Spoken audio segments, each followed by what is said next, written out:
I'm Rachel Delaney, 33 years old, and tonight I'm parked outside the house I grew up in, staring at the porch light that always stayed on for Emily. The engine's off, but my heart hasn't stopped racing since I pulled into the driveway. This is my father's 62nd birthday dinner, a night packed with relatives, catered food, and one long illusion I've finally decided to break. When I was 12, my sister told me I'd never be the smart one, and the way everyone at the table laughed still rings louder than anything else in my memory. I've spent years building something none of them ever saw coming, and now I'm back to show them who they ignored. In my purse is proof of everything they dismissed, and the silence I carried will end before dessert.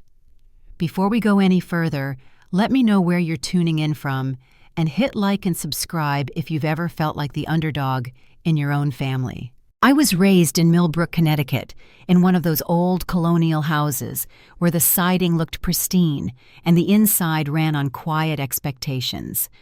My father, Walter, was a tenured physics professor who approached parenting like a grading rubric. Everything had to be precise, measured, efficient. My mother, Cheryl, once had her own design firm and filled our home with carefully chosen furniture, but over time she gave up her projects to support my dad's academic world. She rarely argued, just folded her creativity into family routines. Emily, my older sister by 2 years, always seemed to know the rules without being told.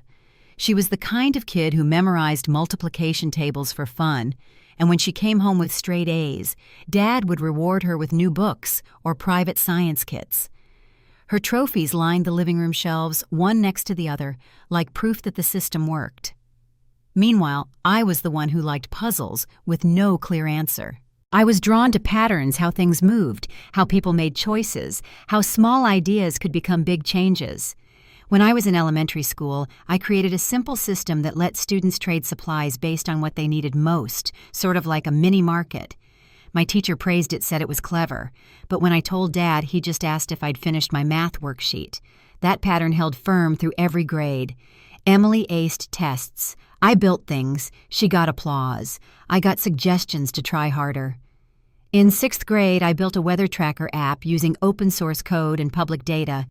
It wasn't perfect, but it worked, and I was proud. Emily brought in a science kit project she bought at a store and still came home with first prize. Dad didn't blink. "Science is about accuracy," he said, brushing off my efforts as guesswork. I started keeping my ideas to myself after that, but I didn't stop.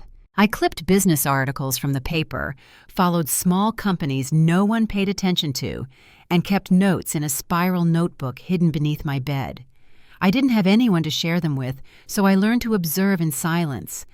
I thought maybe one day when the timing was right, I'd tell them what I saw, the patterns, the possibilities, the things I understood before they became obvious. I didn't know then that the first real betrayal had already happened, that a letter meant for me had been taken and hidden. And by the time I found out, it was far too late to change what it cost me. It was in 6th grade when I brought home a letter that changed everything, or rather, I thought I didn't. My tech teacher had quietly nominated me for a special program at a nearby STEM academy. It wasn't just some after-school workshop. It was a real stepping stone with partial funding and the chance to work with students from all over the region. I waited by the mailbox every day that week, then gave up when nothing came. I figured I wasn't selected. Years later, I'd find the envelope tucked behind an old drawer in Emily's room, still sealed. But back then, all I heard was Dad's voice at dinner, telling me college prep wasn't worth investing in unless it was for someone with real potential. Instead of that program I kept reading, I checked out books on programming and business from the public library and filled pages of my notebook with scribbles I didn't show anyone. I was 11 when I pointed out a trend in a news article. An app company was solving a real user problem no one else had touched. I told Dad over breakfast that their stock might jump if they launched successfully. He didn't even lower the paper. "That's a bold guess," he said, right before asking Emily about her quiz scores. 6 months later, that stock spiked exactly the way I'd said it would. I clipped the article, left it on the kitchen counter, and nobody said a word. Emily found my notebook that summer. She was looking for one of her chargers and saw the pages I'd filled with tech stock simulations and trend notes. She flipped through them, smirked, and said, "You really think this stuff makes you smart?"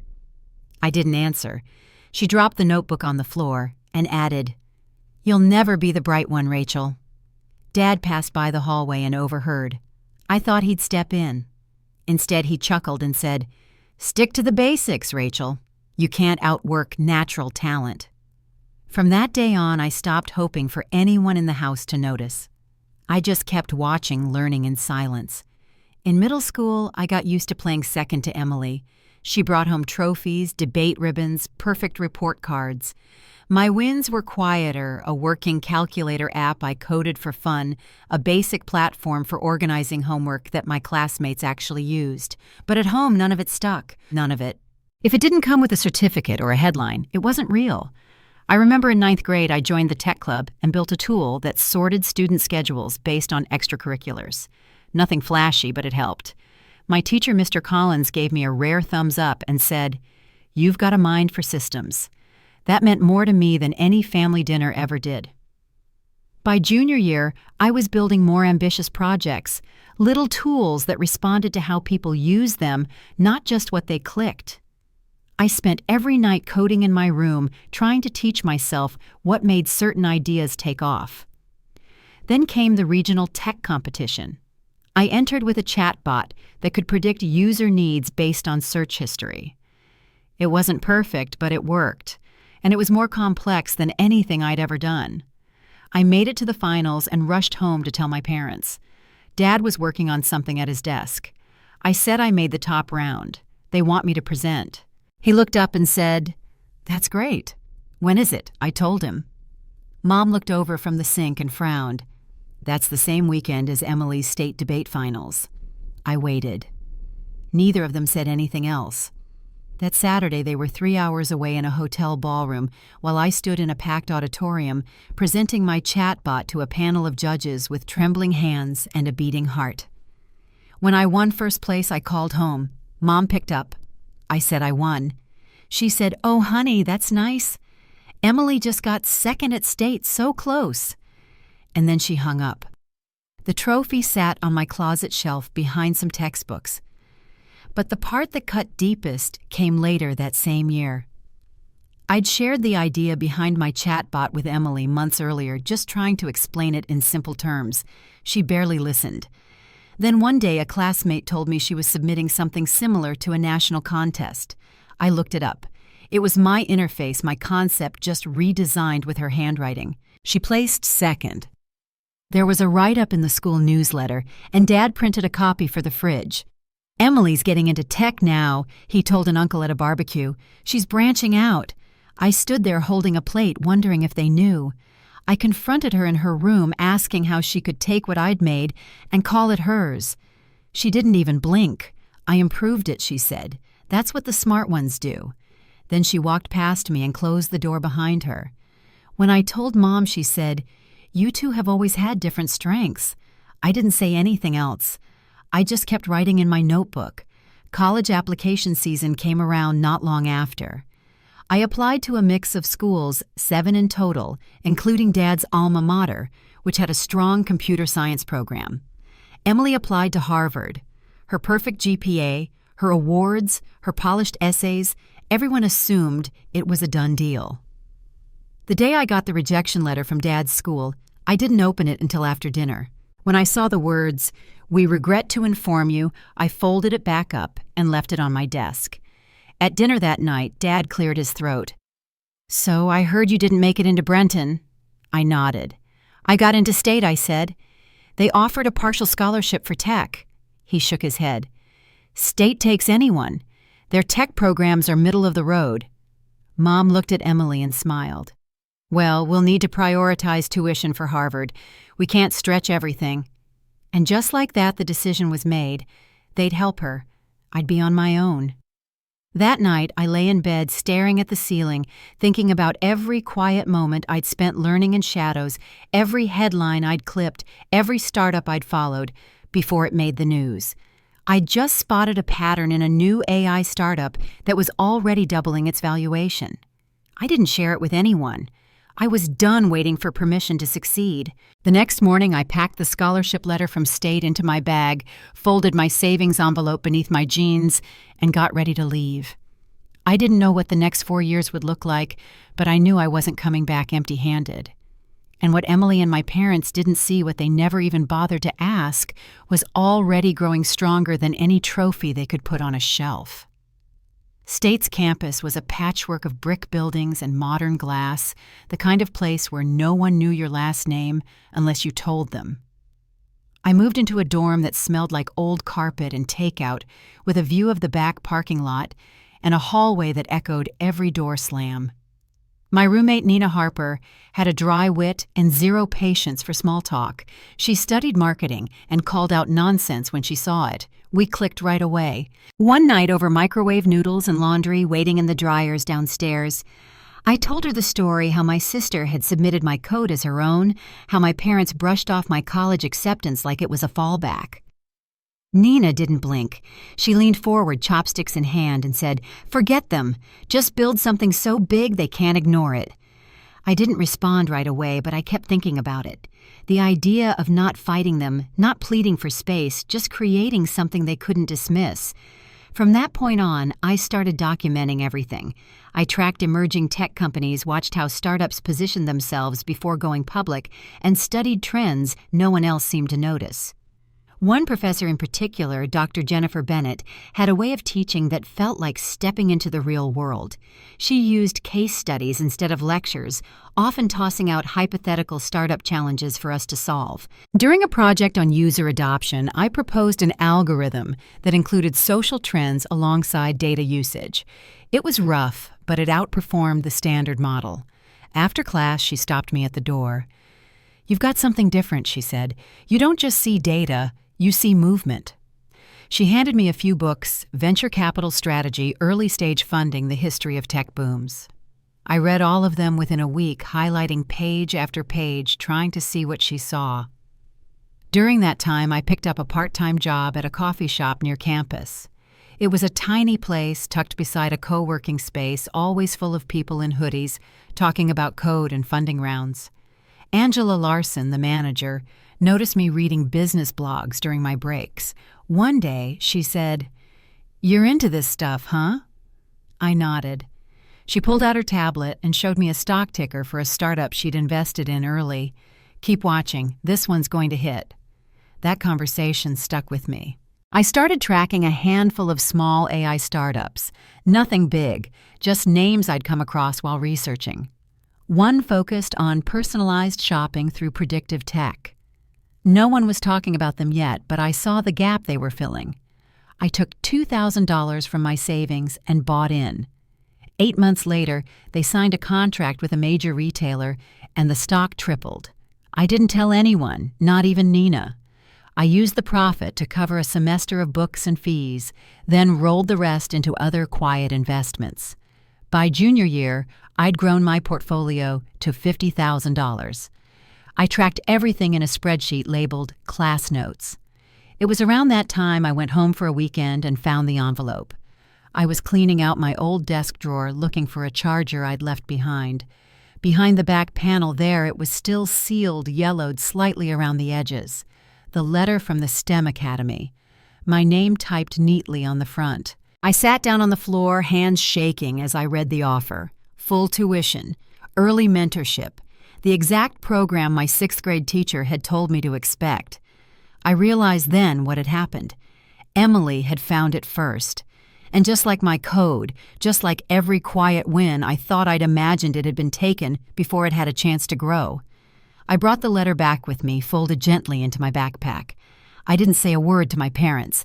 Instead, I put it in a small box with my earliest investment records and a printed screenshot of that first stock spike. By the end of sophomore year, I'd landed a summer internship at a small firm in New York that specialized in evaluating startup pitches.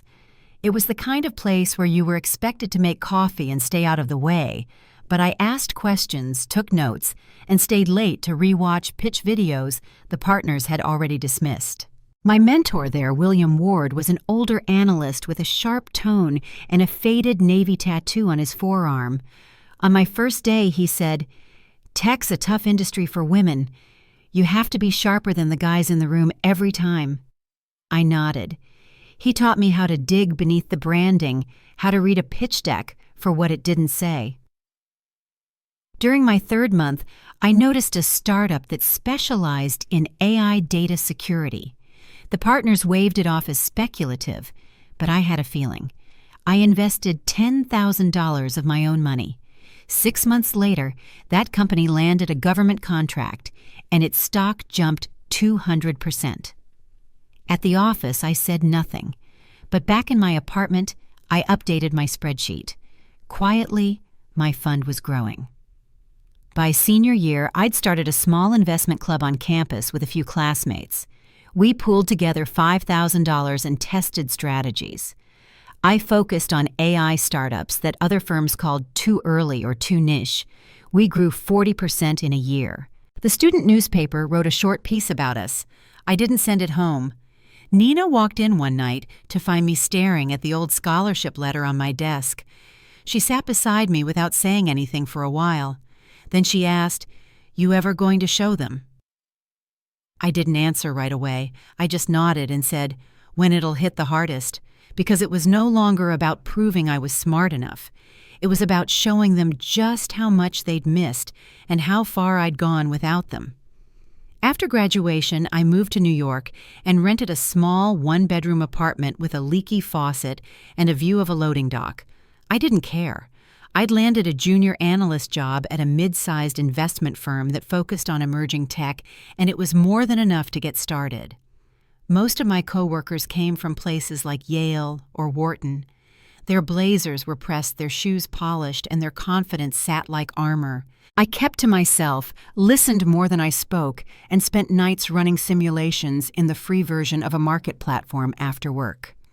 My supervisor, Jonathan Grant, was a senior partner with a reputation for caution. He preferred established companies with a solid track record and didn't trust what he called hype stocks. 3 months in, I brought him a short write-up on an AI-powered ad platform that was still flying under the radar. I'd tracked their user metrics, market gaps, and recent hiring spree. I thought it had potential. He skimmed the first page, then handed it back. "It's too early. We don't touch risky." That week, I used $15,000 of my own money and bought in. 6 months later, the company landed a major ad agency deal, and the stock more than tripled. I didn't say anything at the office. I just updated my spreadsheet, adjusted my projections, and added a new tab, long-term tracking.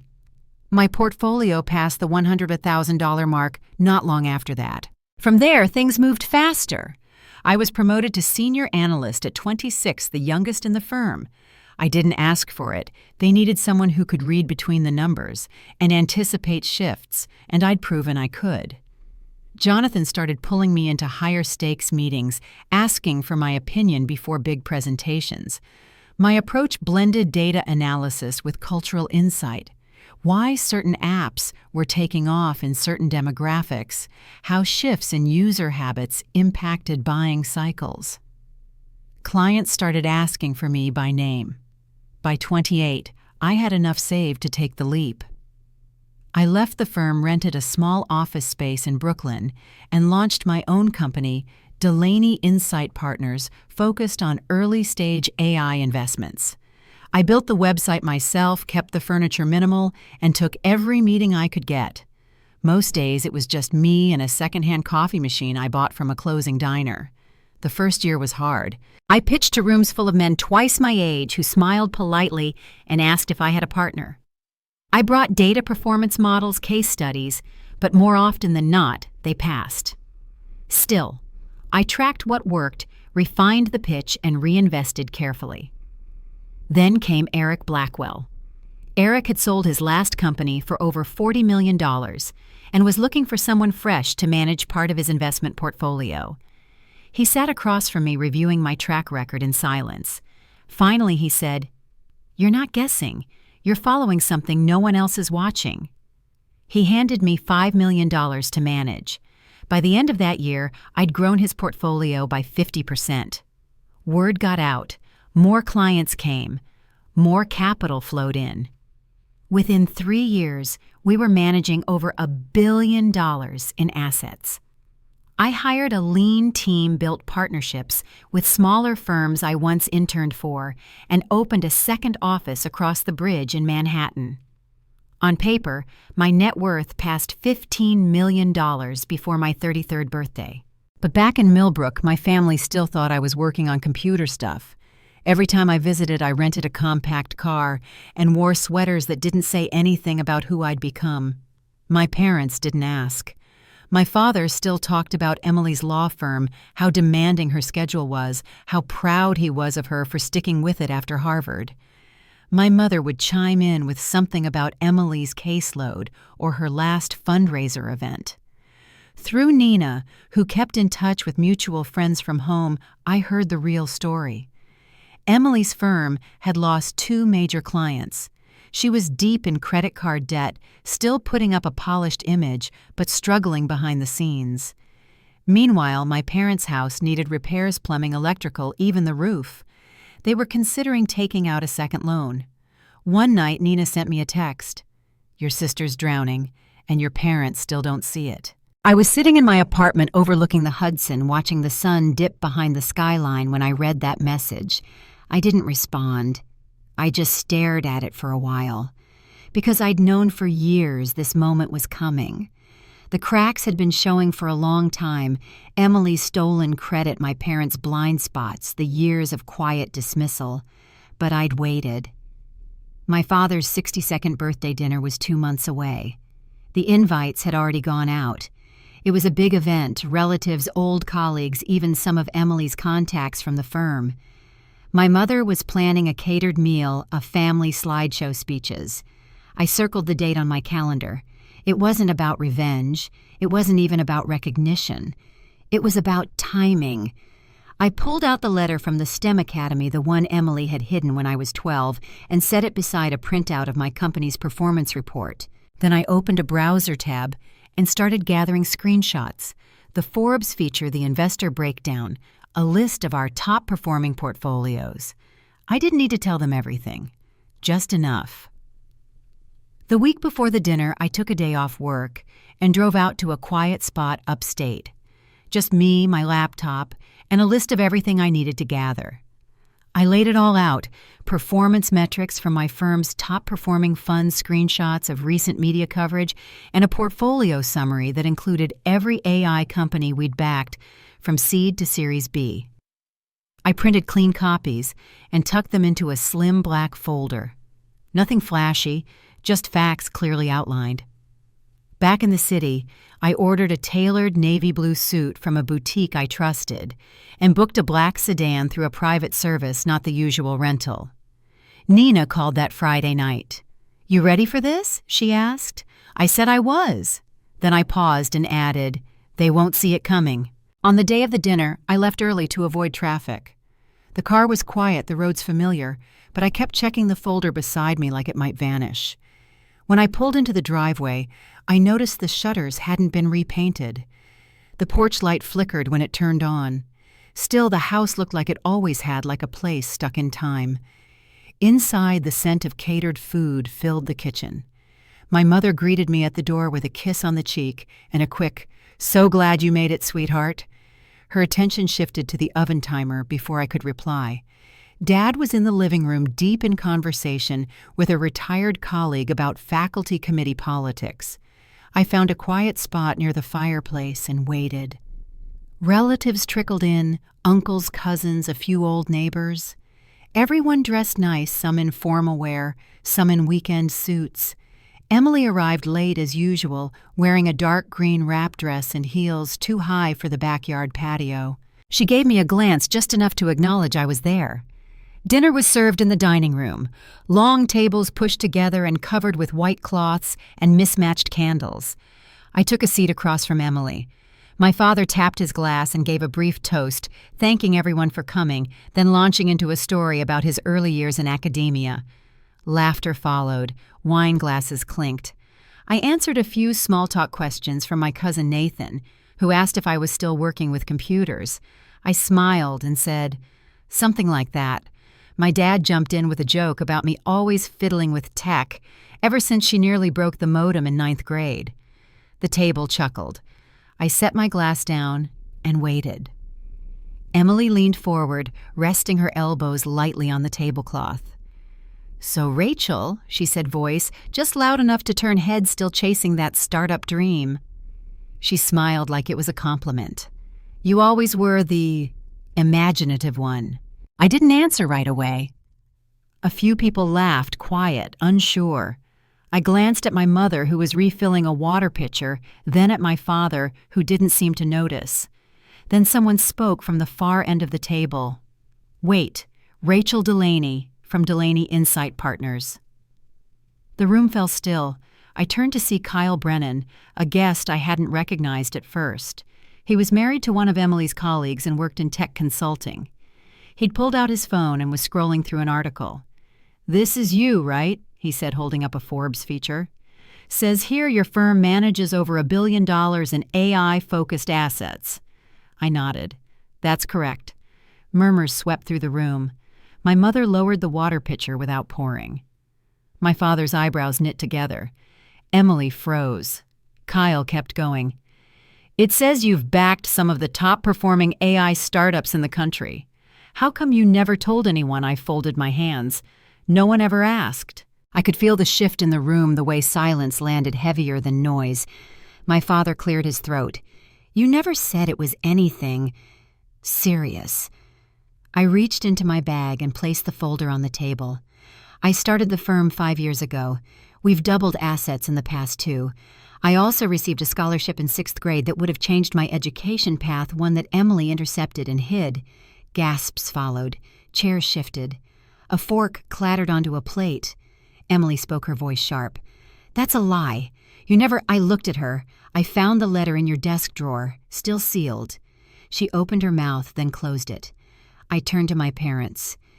"You chose to invest everything in her. You laughed when she mocked me. You called what I did playing with tech. I built something real while you weren't looking. My father tried to recover. We only did what we thought was best. You never shared any of this because it never mattered to you," I said. "You saw what you wanted to see."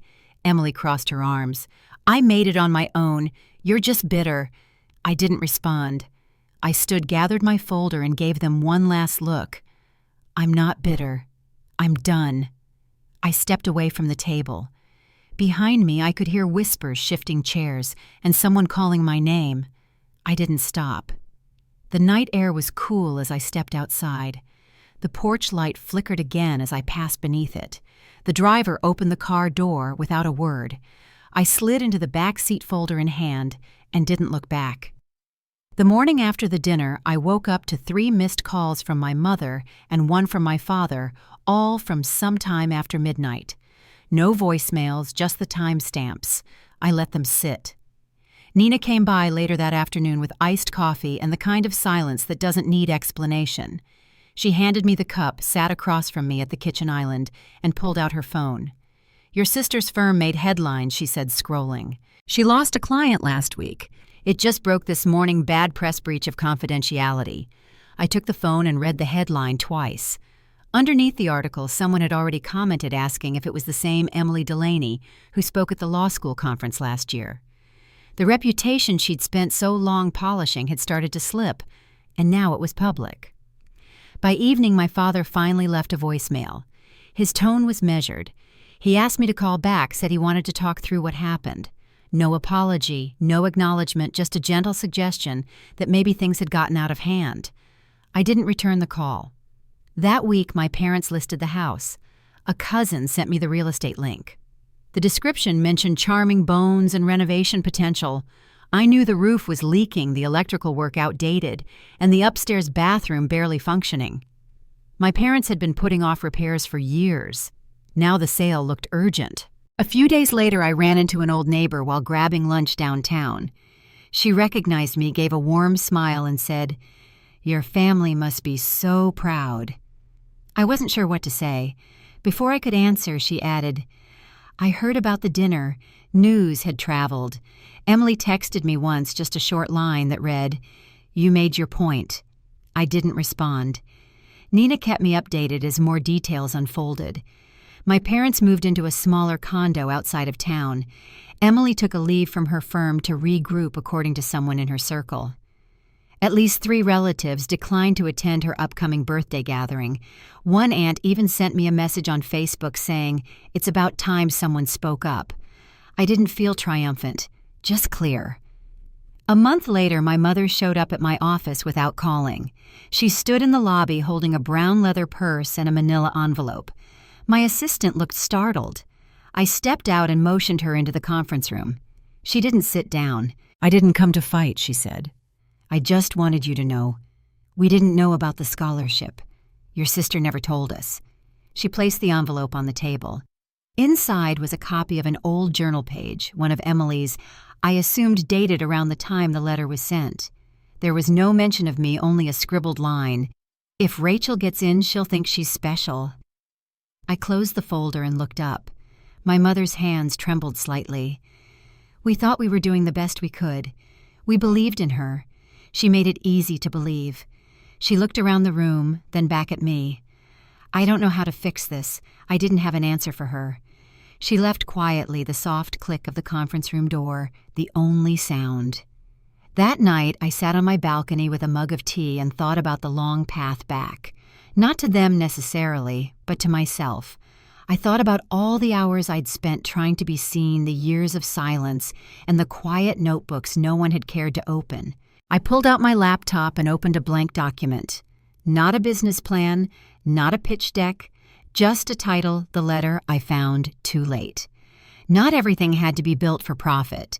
Some things needed to be written down just to make space for what came next. The envelope came a few weeks later. No return address, just my name printed neatly in black ink. Inside was a folded letter and a single photograph. The handwriting was Emily's.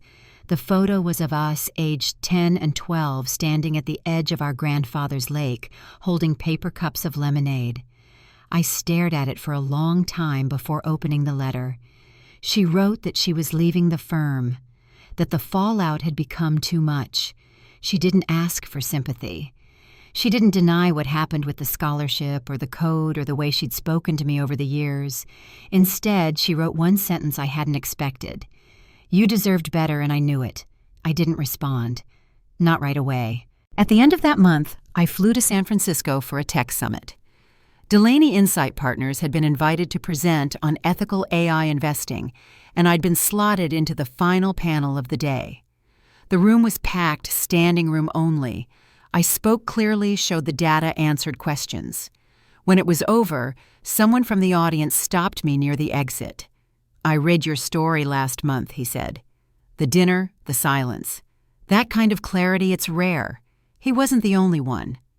An executive from a foundation focused on women in STEM asked if I'd consider mentoring young girls with non-traditional backgrounds. A woman from a publishing house followed up about a memoir. But what stuck with me was a message I got a week later from my high school tech teacher, Mr. Collins. "Rachel, I always knew you were going to change something. I just didn't know it would be this big." I printed it out and slid it into the same box where I kept the old scholarship letter, the folded business plan, and now the photo of 2 girls holding lemonade by a lake. Back in New York, I kept my distance from my family. Not out of bitterness, but because the distance gave me room to breathe. They didn't try to contact me again for a while.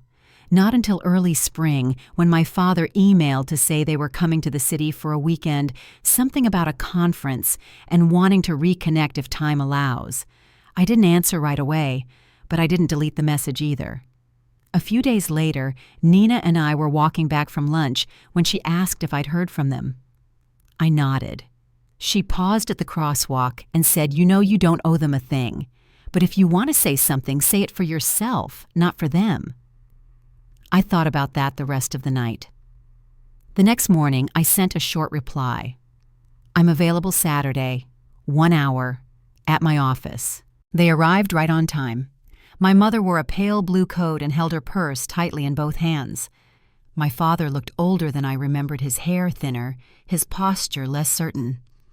I led them into the same conference room where my mother had visited alone months earlier. They didn't speak right away. I let the silence stretch. Finally, my father said, "We didn't see what you were building. That's on us." My mother added, "We believed in what was familiar. Emily made things easy. You made us think harder, and we didn't." I nodded. Not in forgiveness, just in acknowledgement. I didn't need an apology anymore. I had built something solid. Before they left, my father paused at the door. "If you ever want to show us what you've built, we'd like to see it." I looked at him for a moment, then said, "Maybe." After they were gone, I stood at the window for a while, watching traffic build along the avenue. I didn't feel triumphant. I didn't feel small. I felt something close to steady, because for the first time in my life they had to come to me, not to take, not to correct, but to listen. A few weeks after that final meeting with my parents, I found myself back at the lake where that old photo was taken. It was quieter than I remembered. The dock slightly warped, the shoreline overgrown in places. I hadn't planned to stop there. I was driving upstate for a meeting and saw the exit sign out of the corner of my eye. Something told me to pull over. I sat on a bench near the water with my coat zipped to my chin, watching a single mallard drift across the surface. In my bag was the folder I'd kept for years, old predictions, early spreadsheets, the scholarship letter I never received, and that photo Emily had sent. I didn't take it out. I didn't need to anymore. So much of my life had been shaped by the silence between people, the things never said, the recognition never given. But I'd learned something during all of it. Sometimes the justice you're waiting for doesn't come as an apology. It comes in knowing who you are when no one's watching. My firm was stable, respected, and still growing. Nina and I were working on a new mentorship project for first-generation women in tech. We'd recently helped one of our interns land a full ride to Stanford. Watching her light up during her final presentation, I saw a version of myself I barely recognized, one who didn't flinch when speaking, who expected to be heard. Emily moved to a smaller city and started over according to what I heard. She was teaching part-time at a local college, no longer chasing headlines or pretending to be perfect. We hadn't spoken since the letter, and that felt okay. As for my parents, they sent a holiday card that year. No long note, just a photo of the two of them standing outside their condo with small smiles and squinting eyes. I placed it in the same drawer where I kept other quiet things, not out of anger, just a sense of peace. Some stories don't need revisiting. I've learned that being seen by others is never as important as seeing yourself clearly. Dignity isn't handed to you. It's something you protect quietly, even when no one believes you'll make it, especially then. So if you're listening to this and wondering whether it's too late to be heard, whether the path you're on will ever lead to justice or peace, I hope you'll remember this. You don't need permission to grow, or to leave, or to build a life no one thought you could. You just need the courage to keep going anyway. Thanks for being here with me. If any part of this story resonated with you, I'd love to know where you're listening from, and if you've ever had to stand your ground with the people who should have supported you first. Take care of yourself. You deserve it.